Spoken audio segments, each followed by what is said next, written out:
Yan guys, so ito lang yung pinamalit sa transformer pag ano, L105J 400 volts. Naka-series siya sa ano, sa isang linya.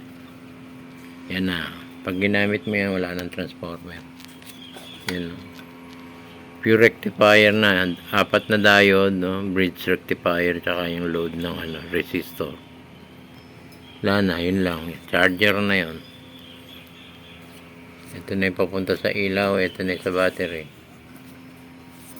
Ganun lang kasimple. Okay guys? So guys, standard circuit ng mga power supply, no? Ito sa mga bagito, sa mga newbie, no? Laging ganito yan, transformer.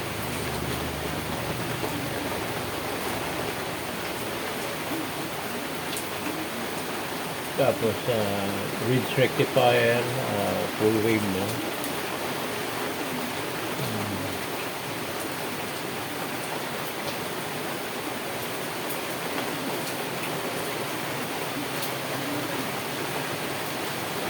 Diyan lagi yan.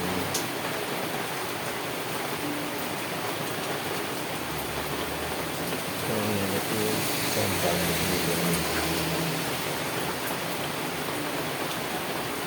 So, ngayon, ito 220 or 110.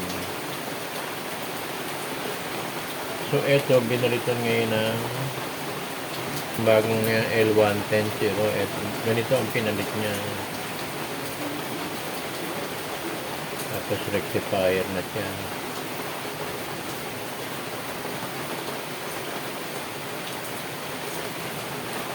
Parehas din.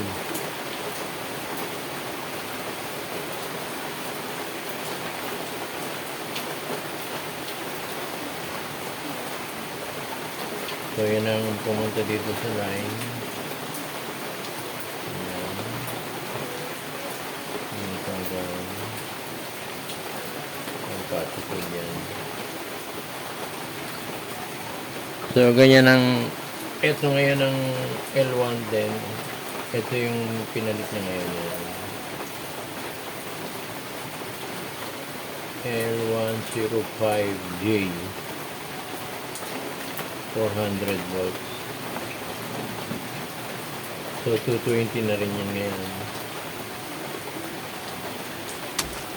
Ayan, ganyan lang guys ang pinalit ngayon, no? Kaya napilitan akong buksan, sabi ko ba wala ng transformer. So, ganun lang guys.